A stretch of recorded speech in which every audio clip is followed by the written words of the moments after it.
What's up, guys? Your boy, TrenchK13. I'm going to talk about 10 mind-blowing facts you never knew about The Last of Us. It's not very often that gamers find themselves reaching for a box of tissue while trying to cleverly avert their faces the instant a roommate, sibling, or significant other walks into the room, deflecting suspicion with a quickly stammering, "It's just appalling" in the air. Sniff. But when a certain opening scene played out in millions of living rooms across the world after only a half hour worth of playtime, gamers knew they had just experienced something special with The Last of Us, taking players on a journey of desperation, survival, and ultimately love. Naughty Dog 2013 masterpiece ushered in a new era of cinematic storytelling and further cement the notion that the medium was no less capable of examining complex themes worthy of discussion than film or literature. Hell, the game 2 years old now and people are still debating the moral implication of the ending. That's real staying power. With a game that masterfully crafted as this, sometimes it's easy to forget that these things hardly ever change out of the gate fully formed. Sometimes it takes a few false starts before things really pick up steam. And occasionally the story behind all the what if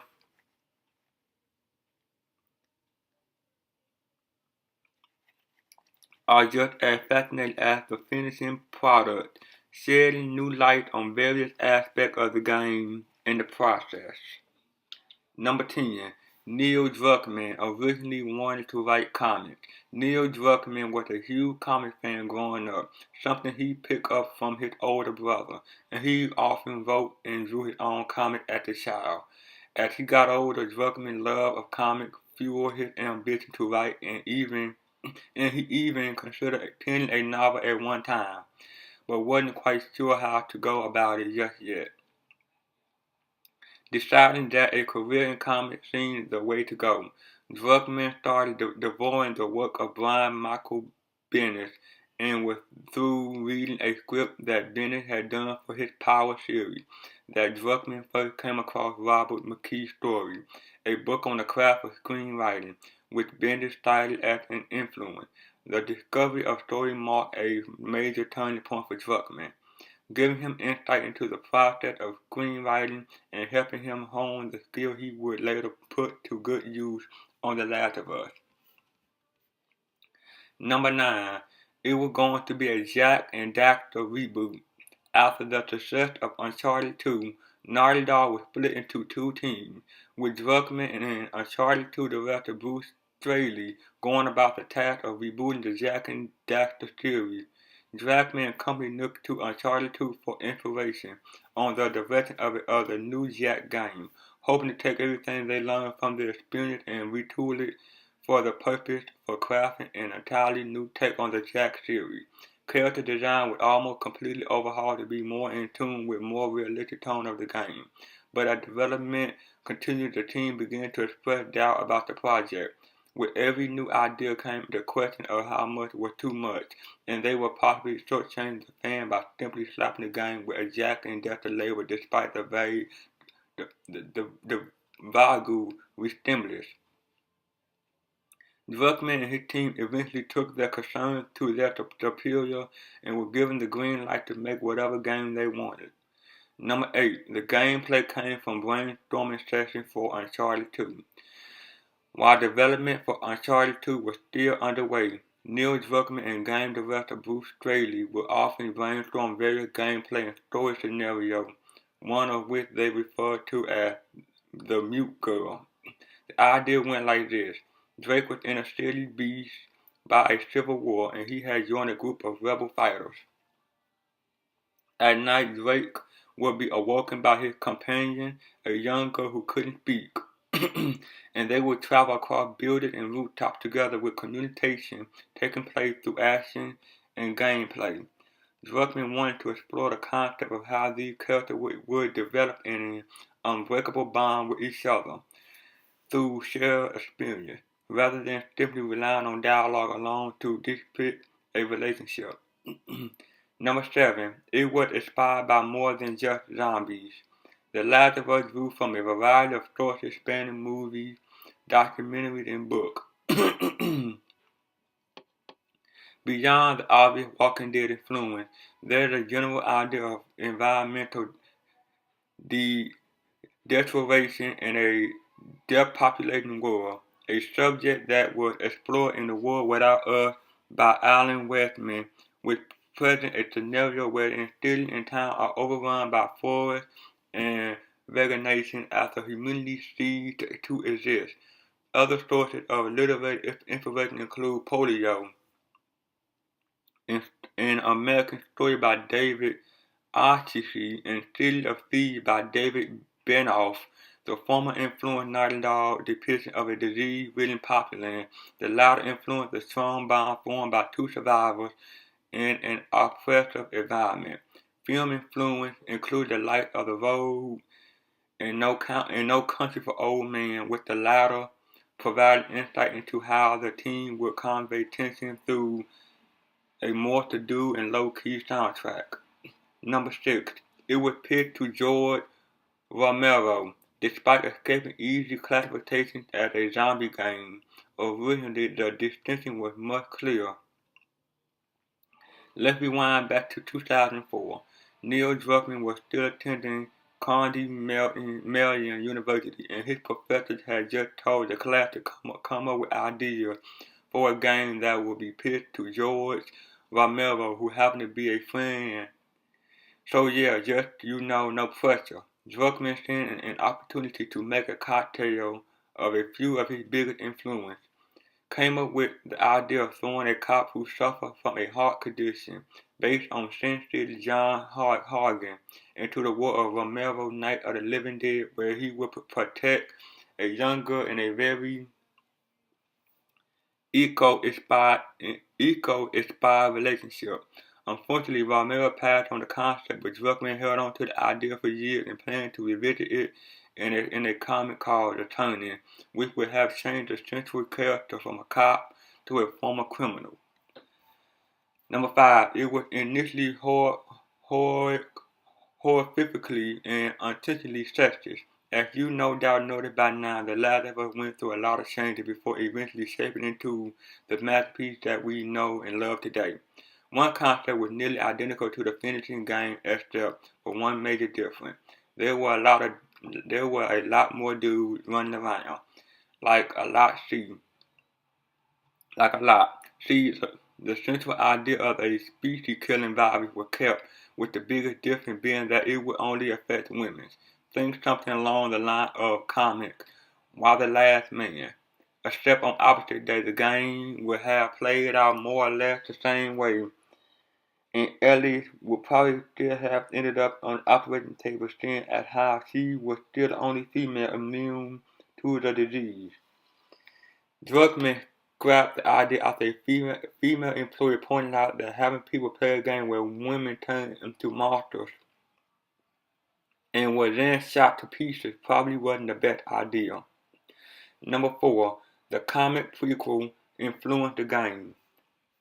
Writing for the prequel comic American Dream began while The Last of Us was still in development, so all sort of cool little nods and references found their way into the game. Ellie's favorite video game character, for instance, the awesomely named Angel Knife, was actually created by the comic artist and co-writer Faith Erin Hick, who said that the character was based on her idea of a Dream Mortal Kombat character. Faith Erin Hick artwork was also featured in the game as well, adorning an arcade machine of Ellie's favorite game, The Turning, a reference to Druckmann's scrap comic book. Ashley Johnson also read the prequel comic in preparation for her reprisal of Ellie in the DLC Left Behind, along with Yanni King, the actress behind Riley. Neil Druckmann had also intended to explore much more of Ellie's backstory in The Last of Us, but decided against it as he felt that it disturbed the natural flow of the narrative.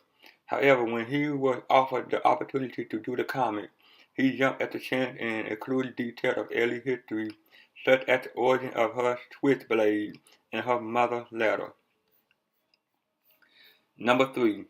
The truck cinematic was the first scene captured.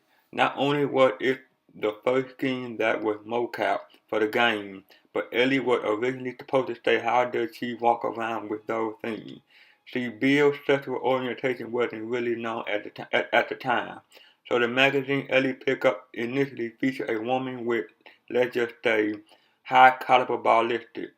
But as development continued, Druckmann thought more about the character of Bill and what he represents to the narrative, and came to the conclusion that absorb is what happens when you willing to risk everything you care about, even if it means dooming the world.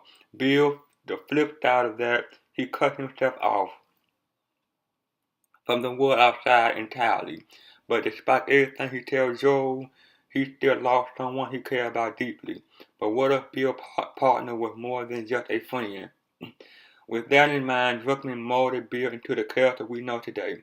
And when the inconsistency of the truck scene was pointed out by one of the animators, it was reshot with new dialogue.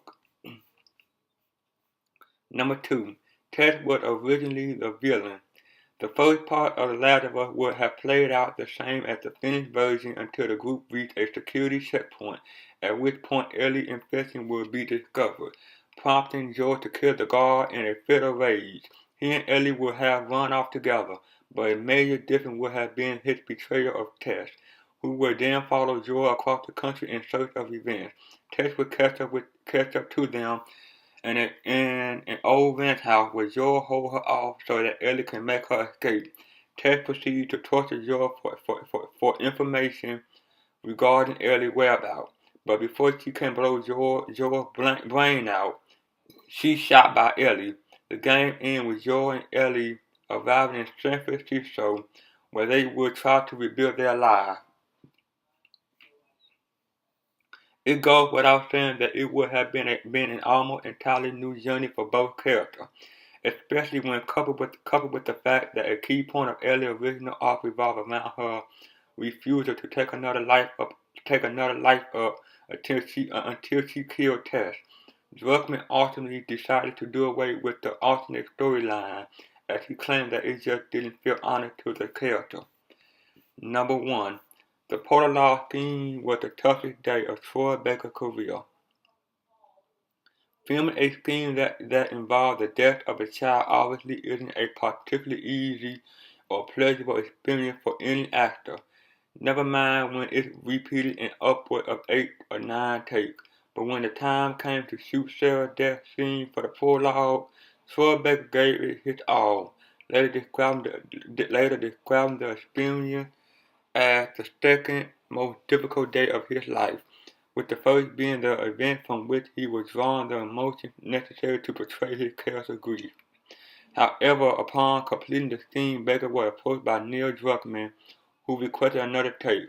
Baker was understandably confused by Druckmann's request and asked why they had to shoot it again.